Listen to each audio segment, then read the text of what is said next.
books, and I'm a fairly voracious reader. But well, that's the problem. Everybody actually doesn't, as you know. Well, it's true, but I think people who listen to your show or you want to know, so you Sure. crack a book open and you read it. Yeah, a lot of Americans don't read, and they don't read enough, and hopefully that changes. But no, I get what you're saying. You're saying we read. Well, the point is, I try and read a lot, and never have I had a book have the same impact on me. Like a book about a country is never as relevant as my trip to that country. And so basically, knowledge without mileage is a bunch of bull to me. It doesn't I really agree. matter. You've got to actually go out and verify and then see if that perspective you saw in the book was accurate. A lot of times you'll find the book was somewhat accurate, but it was their perspective, their lens. Well, yeah. And so I kind of like the Indiana Jones version of things, where you just kind of get in there and, you walk through it and you see what happens. And I do that in Central Asia, the Middle East, Southeast Asia on my own every year. So how many countries do you visit a year on average? It depends. Between 5 and 20-some. This year has been, all of Europe. Well, a lot of Europe, Scandinavia, the United Kingdom, Australia, New Zealand, and then the aforementioned countries. Where do you see our future going in this nation? I see it as an empire teetering on the brink of collapse, the dollar devalued, both parties incredibly decadent and delusional. The lies have never been more blatant. I see that as a desperation move. I mean, A, do you agree with that? And B, where do you see the future of this nation? Well, I agree with what you said, but I'm optimistic in that I think America is going to have to hit a very hard bottom line. I mean, we're going to have to fall on our collective butts very hard. And it's like a cocaine addict. It might take another $1 million worth of coke for this person to find out that coke is not the answer. And so maybe another 1 million foreclosures. And finally, even Kudlow and company will have to admit that all is not well in America. And so maybe that's what it's going to take. Maybe it's going to take more countries in the world just basically starting embargoes on America. Just like, no, you scare us. We don't want to play with you anymore. Maybe it'll take the whole world just convening some kind of court and slapping us on the wrist and saying, wake up already. I don't know. But I do think that there's enough positive, progressive people in America who are into things like the reality of global warming and the fact that we can pursue alternative fuel sources, that we don't have to drill ourselves out of every possible energy shortage. And I think that will eventually prevail, because there will be no real way to sustain these fake wars. I mean, the war in Iraq, the invasion and occupation of Iraq, is quite unsustainable. There's just not the money or the manpower. I mean, I don't know where they're going to grow these But that people. shows the delusional aspect. In Vietnam, one tour, World War II, one tour. There's guys starting their 5th tour, and they're completely, 18 times the record suicides previous. Like you said, but it's not just that it's unsustainable. It seems like the elite have literally, I mean, we had evil elites before, but they were somewhat realist. It seems there's a delusion or a megalomania. Yeah, well, I think you have a handful of crazy people. Those who used to get laughed at in D.C., like, the 8 neoconservatives, and back years ago, people go like, look at those guys, look at that guy Wolfowitz, what a trembling maniac that dude is.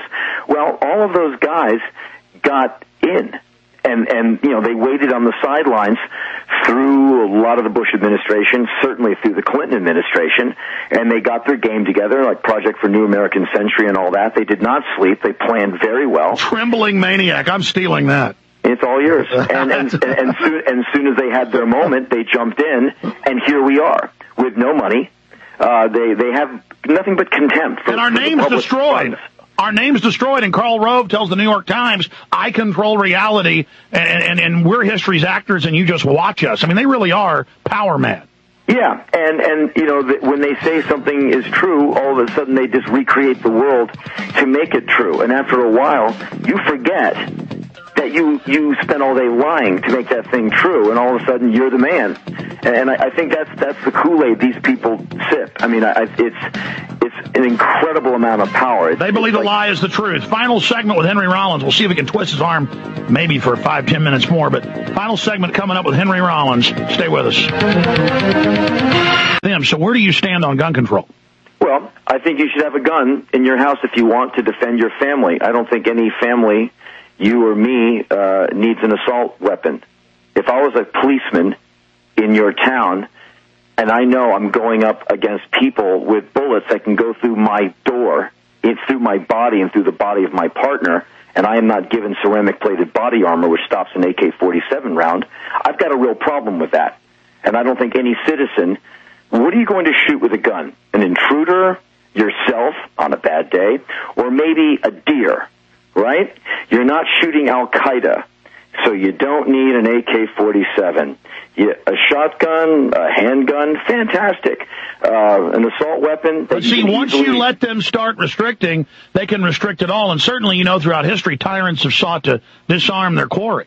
Yeah, and I just don't think you'd ever be able to disarm America. I just think it can be delicately regulated to where even Charlton Heston's ghost will be satisfied. I just don't think Americans need assault weapons. I don't think you'd ever successfully stop abortion or, take the rifle out of anyone's cold, dead hand. Well, I see your point there, but, here's another issue. The sun has no spots on it. It's cooling down. The earth goes up and down in temperature. I have no doubt we need cleaner fuels, that the oil companies are corrupt. But just to then say, well, we need a global tax to stop global warming, I've got a lot of issues with that. Oh, that's interesting. I when I go on tour now, I pay money to compensate for the for the carbon footprint my bus leaves. And so when I take my tour bus out on the road, I'm doing damage, and so I compensate for that by sending money to this outfit my road manager hooked me up with, and we're going to be buying credits. Well, the central banks have said they want us to buy carbon credits from them, and it's just a global tax, Henry. I'm not saying I know you want to do good and want to reduce the fuel you're using, and I'm all for that. I just think you're a smart guy. You might, you know what? We're going to go to break when it ends. Let me get an address or a P.O. box from you. I'm going to mail you a film I made called Endgame. And I know you're a smart guy. It has a whole bibliography at whatistheendgame.com. And I want you to fully look into the larger eugenics operation behind that. Are you aware that there is a global elite that does want to carry out worldwide population reduction? No. Well, you're a smart guy. I bet you've come across some of that Malthusian social Darwin stuff. Well, yeah. Malthus said that we're all going to die of starvation. And, the Industrial Revolution momentarily proved him to be wrong.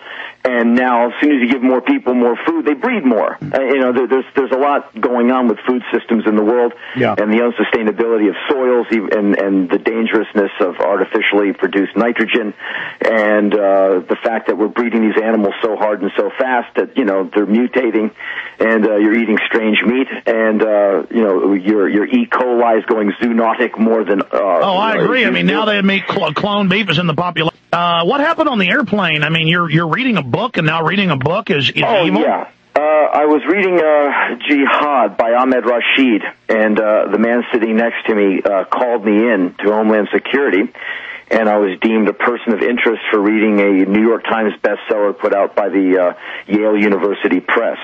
So it's an interesting time we're living in. I just bought that guy's new book, too, Descent into Chaos, I think it's called. I've not yet read it. I just got it in the mail. I'm looking forward to it. He's a very astute writer. Give us a 1-minute rant on how they're trying to shut down the free web. Well, I think they're trying to regulate web speeds and accessibility. I think the short of it is that the man is afraid of you having access to information, lest you start questioning his actions or maybe learning history, so you're doomed not to repeat it. And so I think the net is wildly informative, and they don't want that. They want you to believe the bumper sticker, like Boycott France, or anything that comes from the mouth of Rover, or any of these Fox bastards. And so it's just too much freedom for them to deal with.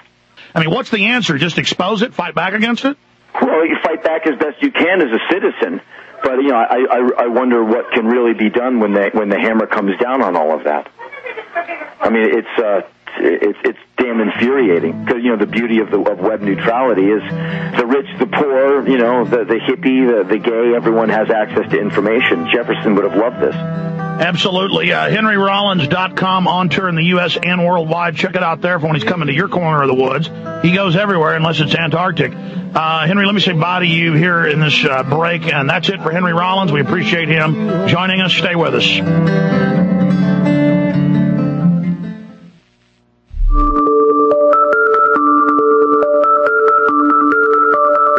always happens. During the break, I went to Rollins, and he said, oh, yeah, I'd love to come back on for a full hour in the near future. Just set it up. So we're going to set him up in November for a full hour. And I said, yeah, I want to mail you some of my films. Give me your address. He goes, well, there's really no need of that, Alex. I buy your films. And he goes, yeah, my favorite's Terror Storm.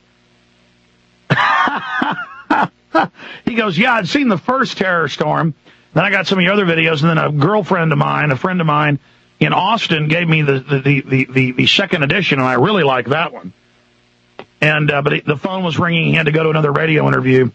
So next time we get Rollins on, we'll get a plug, an endorsement of my videos from him on air. God, how many people have we reached? It's all because of you, the listeners. Hey, Aaron, come on in here. You don't know why you're being called in here.